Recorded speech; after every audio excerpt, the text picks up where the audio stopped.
بسم اللہ الرحمن الرحیم۔ پتھر کا سوپ۔ بہت عرصے پہلے ایک گاؤں میں جو ندی سے زیادہ دور نہیں تھا، ایک مہربان سپاہی دھول بھری گلی سے نیچے جا رہا تھا۔ اس کی حرکت سست تھی کیونکہ وہ سارے دن سے چل رہا تھا۔ اسے ایک اچھا گرم کھانا کھانے کے علاوہ اور کچھ پسند نہیں تھا۔ جب وہ سڑک کے کنارے ایک عجیب و غریب گھر پر پہنچا تو اس نے اپنے آپ میں سوچا، یہاں رہنے والے کے پاس میرے جیسے بھوکے مسافر کے ساتھ بانٹنے کے لیے کچھ اضافی کھانا ضرور ہوگا۔ میرا خیال ہے میں جا کر پوچھوں گا۔ اور یوں سپاہی گوبھیوں، آلوؤں، پیازوں اور گاجروں سے بھرے باغ سے گزرتے ہوئے لکڑی کے دروازے کی طرف بڑھ گیا۔ گھر کے سامنے پہنچ کر جیسے ہی دستک دینے کے لیے اس نے ہاتھ بڑھایا، تب دروازہ اچانک کھل گیا۔ دوسری طرف ایک بوڑھا آدمی کھڑا تھا۔ اس کے ہاتھ کولہوں پر تھے اور اس نے تیوری چڑھائی ہوئی تھی۔ تم کیا چاہتے ہو؟ بوڑھے نے بدتمیزی سے کہا۔ پھر بھی سپاہی اسے دیکھ کر مسکرایا۔ ہیلو، میں ایک گاؤں کا سپاہی ہوں جو یہاں سے زیادہ دور نہیں ہے۔ میں آپ کے پاس یہ پوچھنے آیا ہوں کہ کیا آپ کے پاس کوئی کھانا ہے جو آپ دے سکتے ہیں؟ بوڑھے نے سپاہی کو اوپر نیچے دیکھا اور بہت دو ٹک جواب دیا۔ نہیں، اب چلے جاؤ۔ سپاہی اس سے باز نہ آیا۔ اس نے ایک بار پھر مسکرا کر سر ہلایا۔ میں دیکھ رہا ہوں، میں صرف اس لیے پوچھ رہا ہوں کہ میرے پاس اپنے پتھر کے سوپ کے لیے کچھ اور اجزاء ہوں گے، لیکن میرا اندازہ ہے کہ مجھے یہ سادہ ہی کھانا پڑے گا، اگرچہ اتنا ہی مزیدار۔ بوڑھے نے بھویں اچکا لیں۔ پتھر کا سوپ؟ اس سے پوچھا۔ جی جناب، سپاہی نے جواب دیا۔ اب اگر آپ مجھے جانے کی اجازت دیں گے۔ سپاہی راستے کے بیچ میں چلا گیا اور اپنے سامان میں سے ایک لوہے کی دیچکی نکالی۔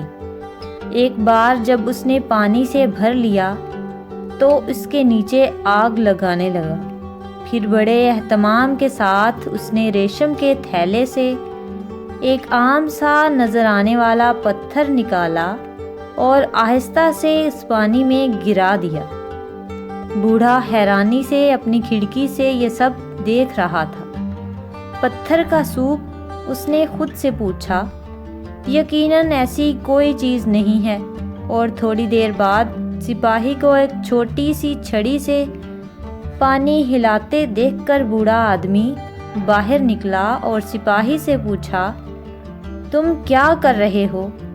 سپاہی نے اپنے برتن سے نکلنے والی بھاپ کی سونگھ لی اور اپنے ہونٹوں کو چاٹتے ہوئے کہا، آہ، مجھے پتھر کے سوپ سے زیادہ کوئی چیز پسند نہیں ہے۔ اس نے پھر بوڑھے کی طرف دیکھا اور کہا، یقیناً تھوڑے سے نمک اور کالی مرچ کے ساتھ پتھر کے سوپ سے کم ہی چیزیں بہتر ہیں۔ ہچکچاتے ہوئے بوڑھا اندر گیا اور نمک اور کالی مرچ کے لے کر آہستہ آہستہ سپاہی کے حوالے کر دیا۔ بالکل، سپاہی نے پکارا جب اس نے انہیں برتن میں چھڑک دیا۔ اس نے ایک بار پھر بوڑھے آدمی کی طرف دیکھا، دیکھنے سے پہلے اسے ہلایا۔ لیکن آپ جانتے ہیں، میں نے ایک بار گوبھی کے ساتھ پتھر کے اس حیرت انگیز سوپ کا مزہ چکھا تھا۔ اس کے بعد بوڑھا آدمی اپنے گوبھی کے پودوں کے پاس پہنچا اور سب سے پکی ہوئی گوبھی اٹھا کر سپاہی کو دے دی۔ اوہ، کتنی شاندار ہے! سپاہی نے گوبھی کو کاٹ کر برتن میں ڈالتے ہوئے کہا۔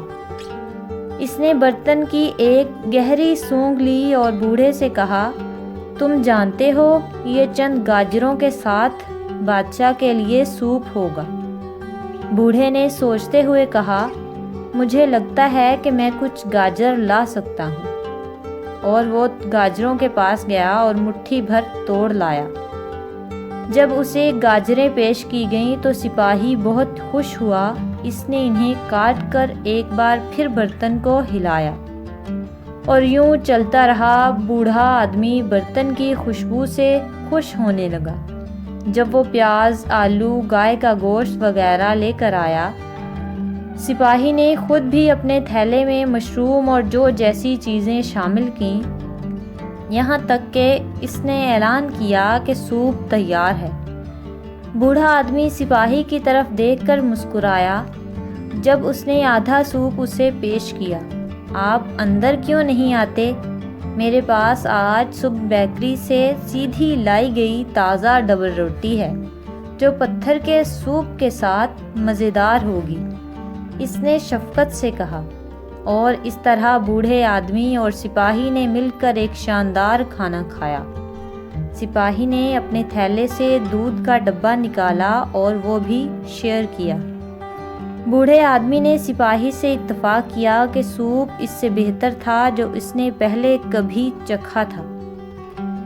یہ اس وقت تک نہیں ہوا تھا جب تک کہ سپاہی نے اسے ریشم کا تھیلا نہیں دیا تھا جس میں پتھر تھا۔